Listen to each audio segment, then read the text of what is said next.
السلام علیکم ورحمۃ اللہ وبرکاتہ ان الحمد للہ والصلاة والسلام علی رسول اللہ وآلہ وصحبہ ومن والاه۔ عزیز طلبہ، مختارات محاضرہ نمبر 11 میں آپ کا استقبال ہے۔ اس سے پہلے کے درس میں بات یہاں تک پہنچی تھی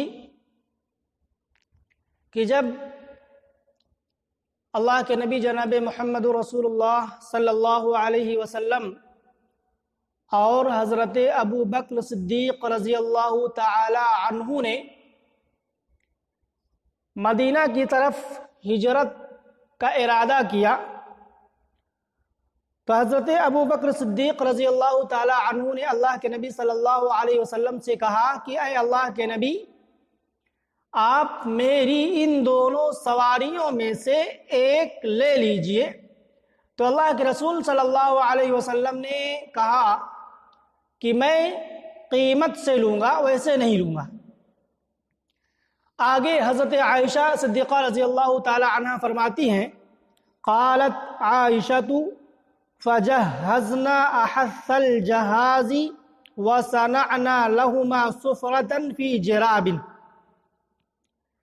کہتی ہیں حضرت عائشہ صدیقہ رضی اللہ تعالی عنہ، پس ہم نے بہت جلدی میں کھانا تیار کیا۔ جہز یجہز تجہیز کا معنی ہوتا ہے حیّا لہ جہاز السفر، یعنی سفر کا ساز و سامان، سفر خرچ اور سفر میں کھانے وغیرہ کی جو چیزیں ہوتی ہیں ان کو مہیا کرنا، تیار کرنا۔ حیّا یحیّ تحییع، اسی طریقے سے اسی وزن پر جہز یجہز تجہیز باب تفعیل سے آتا ہے۔ اور احث الجہاز ای اسرعہ، تو کیا ترجمہ ہوا؟ حضرت عائشہ صدیقہ رضی اللہ تعالی عنہ نے کہا، پس ہم نے بہت جلد بازی میں کھانا تیار کیا۔ وَصَنَعْنَا لَهُمَا سُفْرَةً فِي جِرَابٍ، سفرہ طعام المسافر، مسافر کا کھانا، اس کو سفرہ کہا جاتا ہے۔ اور جراب جیم کے کسرہ کے ساتھ، جس کا معنی ہوتا ہے وعاء من جلد یحفظ فیہ الزاد او نحوہ، یعنی چمڑے کا ایسا برتن یا ایسا تھیلا جس میں زیادہ سفر وغیرہ محفوظ کیا جاتا ہے، رکھا جاتا ہے، جس کی جمع اجربۃ اور جرب اور جروب، را کے سکون کے ساتھ اور را کے ضمہ کے ساتھ، دونوں طریقے پر اس کی جمع آتی ہے۔ تو اجربۃ، جرب اور جروب، تین جمع آتی ہے۔ تو کہا ہم نے بہت ہی جلد بازی میں کھانا تیار کیا اور ان دونوں کے لیے چمڑے کے ایک تھیلے میں کچھ کھانا رکھ دیا۔ فقطعت اسماء بنت ابی بکر قطعة من نطاقها فربطت به على فم الجراب فبذلك سميت ذات النطاق۔ کہا اور حضرت اسماء بنت ابی بکر رضی اللہ تعالی عنہا نے اپنے نطاق سے ایک ٹکڑا کاٹا۔ نطاق کس کو کہتے ہیں؟ نطاق کا معنی ہوتا ہے پٹا، یعنی کپڑے کا وہ ٹکڑا جسے کمر پر عورتیں یا کام کاج کرنے والے نوکر چاکر یا ہوٹلوں وغیرہ میں کھانا بنانے والے باندھتے ہیں، تو اسی کو نطاق کہا جاتا ہے، جس کی جمع نطق آتی ہے۔ قطعۃ من ثوب او جلد یشد بها الوسط بیچ میں جسے باندھا جاتا ہے تو اسی کو نطاق کہا جاتا ہے۔ تو اسی نطاق سے ایک ٹکڑا کاٹ کر کے حضرت اسماء بنت ابی بکر نے کیا کیا، فربطت به علی فم الجراب، اس چمڑے کے تھیلے کے منہ پر باندھ دیا، کھانا رکھ کر کے اوپر سے باندھ دیا۔ فبذلک سمیت ذات النطاق، اور اسی وجہ سے وہ ذات النطاق کہلائیں، ذات النطاق انہیں کہا جانے لگا، انہیں نام دیا گیا۔ آگے کہتی ہیں قالت ثم لحق رسول اللہ صلی اللہ علیہ وسلم وابو بکر بغار فی جبل ثور فکمن فیہ 3 لیال،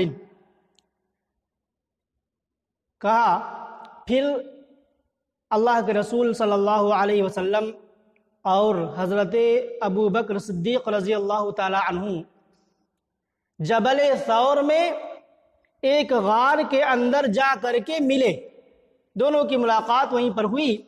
فکمنا، اور وہ دونوں چھپے رہے 3 راتوں تک، 3 دنوں تک اسی میں غار کے اندر چھپے رہے۔ یبیت عندہما عبداللہ بن ابی بکر وہو غلام شاب ثقیف لقن، اور ان دونوں کے پاس عبداللہ بن ابی بکر جو کہ ایک ذہین تیز فہم نوجوان تھے، رات گزارتے۔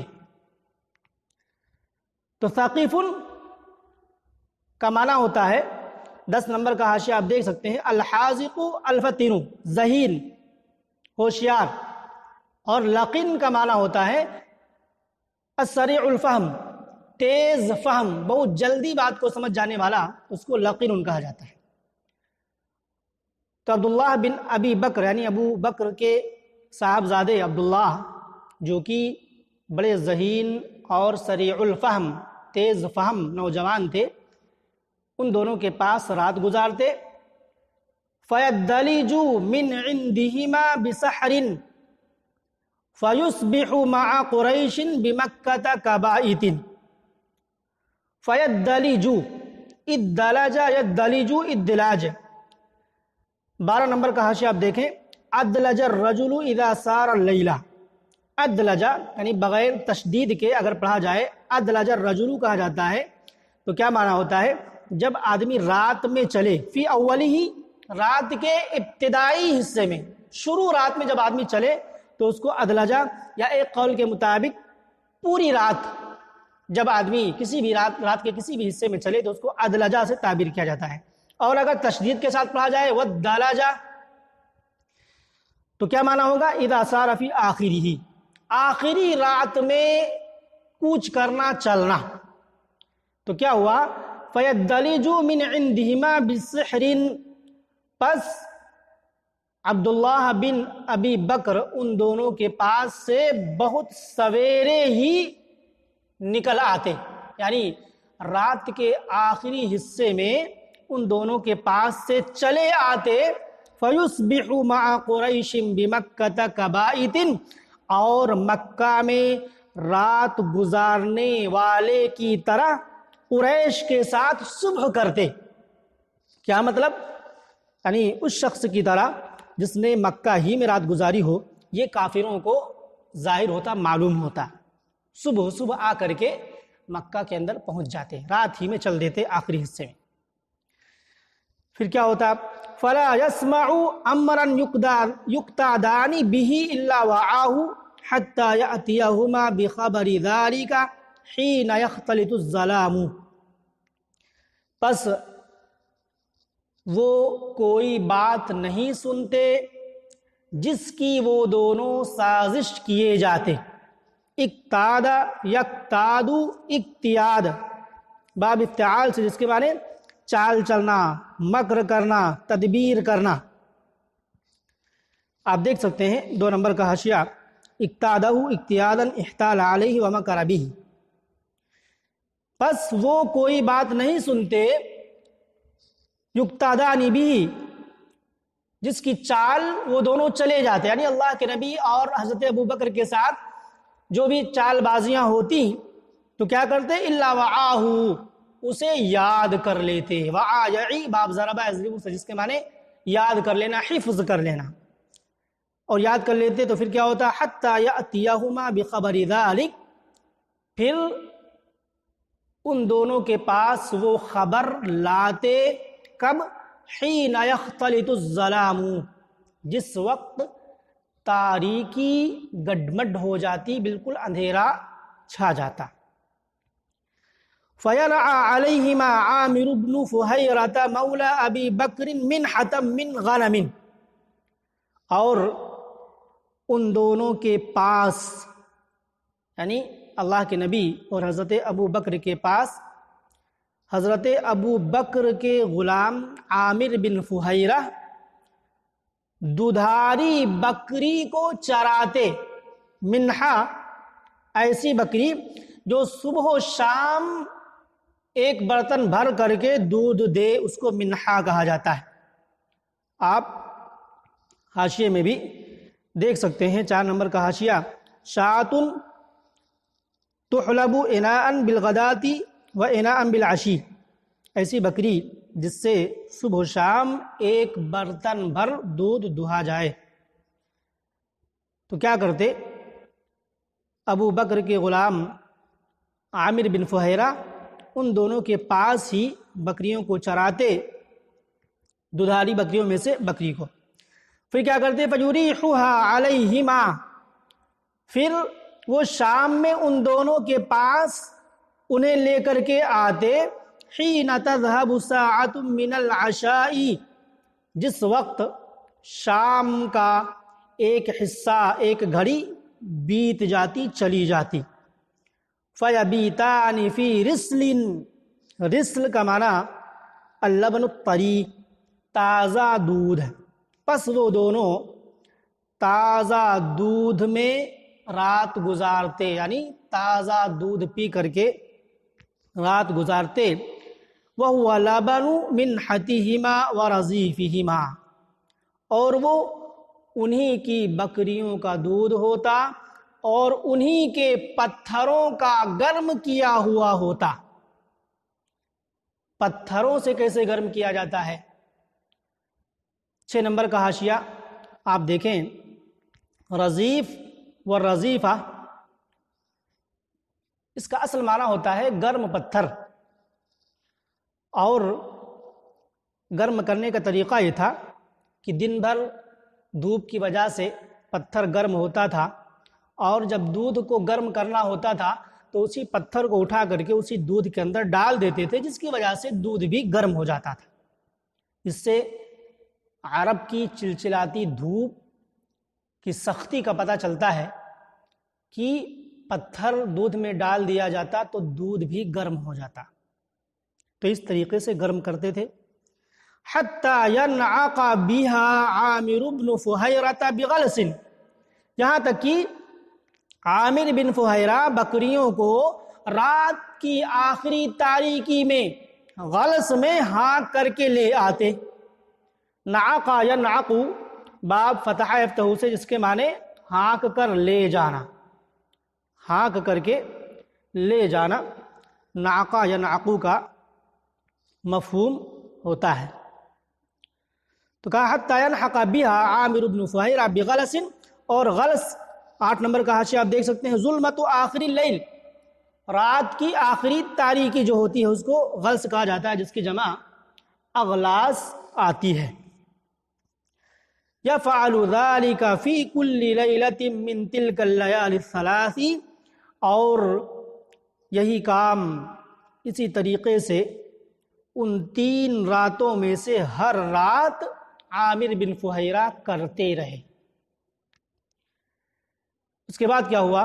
وَاسْتَأْجَرَ رَسُولُ اللَّهِ صلی اللہ علیہ وسلم وَأَبُو بَكْرٍ رَجُلًا مِّن بَنِي الدُّئِلِ وَهُوَ مِن بَنِي عَبْدِ بْنِ عَدِي هَادِيًا خِرِّيطًا وَالْخِرِّيطُ الْمَاهِرُ بِالْهِدَایَةِ، اور اللہ کے رسول صلی اللہ علیہ وسلم اور حضرت ابو بکر نے بنی دؤل کے ایک شخص کو اجرت پر چنا، استاجرہ کرائے پر لینا، اجرت پر لینا۔ تو ایک شخص کو لیا جو بنی دؤل سے تھا، اور وہ کون تھا؟ وہ من بنی عبد بن عدی، عبد بن عدی، بنو عبد بن عدی ہی میں سے ایک شخص تھا۔ ہادین خریتا، واستاجرہ ہادین خریتا، یعنی رہنما اور گائیڈ کے طور پر اس شخص کو چنا۔ ہادین خریتا تمیز کی بنا پر منصوب ہے۔ واستاجر رسول اللہ صلی اللہ علیہ وسلم و ابو بکر رجلا من بنی الدؤل ہادین خریتا۔ تو بطور گائیڈ اور رہنما، راہ بتلانے والے کے چنا اس شخص کو۔ اور پھر خریت کی تفسیر کر رہے ہیں، والخریت الماہر بالہدایہ، اور خریت کہتے ہیں جو راہ بتلانے میں ماہر ہو، جو گائیڈنس میں مہارت رکھتا ہو، تو اس کو خریت کہا جاتا ہے۔ وقد غمس حلفا فی آل العاص بن وائل السہمی، اور وہ آل عاص بن وائل السہمی کا حلیف تھا۔ 10 نمبر کا حاشیہ آپ دیکھیں، غامسا کا ضربہ، غامسا یغمسو باب ضربہ سے، اصل میں طریقہ یہ تھا کہ جب قسم لینی ہوتی تھی تو پھر خون میں یا خلوق کے اندر یا جیسی کسی چیز کے اندر جو رنگ والی ہوتی تھی، جس سے قسم لینی ہوتی تھی، اس کے ہاتھ کو ڈبوتے تھے، تو یہ قسم میں تاکید اس سے مقصود ہوتی تھی۔ تو وہی کہا کہ یہ آل عاص بن وائل السہمی کا کیا تھا؟ حلیف تھا۔ وَهُوَ عَلَى دِينِ كُفَّارِ قُرَيْشٍ، اور کفار قریش کے دین پر تھا، یعنی مسلمان نہیں تھا۔ تو کیا ہوا؟ فَأَمَنَاهُ، تو دونوں نے یعنی اللہ کے نبی اور حضرت ابو بکر نے اسے اپنا امین بنایا۔ فَدَفَعَ إِلَيْهِ رَاحِلَتَيْهِمَا، اور اپنی سواریاں اسے دی، اس کے حوالے کی، دفع الى حوالے کرنا، دینا۔ وَوَاعَدَاهُ غَارَ ثَوْرٍ بَعْدَ 3 لَيَالٍ بِرَاحِلَتَيْهِمَا صُبْحَ 3، اور دونوں نے تیسرے دن کی صبح اپنی سواریوں کے ساتھ تیسرے دن کے بعد ملنے کا وعدہ کیا۔ تیسرے دن صبح آ کر کے ہماری سواریوں کو لے کر کے ہم سے ملنا، یہ بات طے ہوئی۔ وَانْطَلَقَ مَعَهُمَا عَامِرُ بْنُ فُحَيْرَةَ وَالدَّلِيلُ، اور ان دونوں کے ساتھ یعنی ابو بکر اور اللہ کے نبی کے ساتھ عامر بن فہیرہ اور وہ رہنما، دلیل کا معنی بھی رہنما، گائیڈ، چل پڑے۔ فَأَخَذَ بِهِمْ عَلَى طَرِيقِ السَّوَاحِلِ، پس اس نے انہیں ساحل کا راستہ پکڑا دیا۔ فَأَخَذَ بِهِمْ عَلَى طَرِيقِ السَّوَاحِلِ، پس اس گائیڈ نے انہیں ساحل کا راستہ پکڑا دیا۔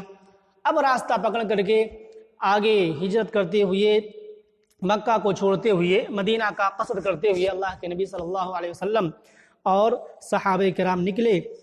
اور آگے کیا ہوا، یہ ساری باتیں انشاءاللہ اگلے درس میں آئیں گی۔ اللہ رب العالمین سے دعا ہے کہ اللہ رب العالمین ہمیں اور آپ کو اسوہ نبی صلی اللہ علیہ وسلم سے سیکھنے اور دین کے لیے قربانیاں پیش کرنے کی توفیق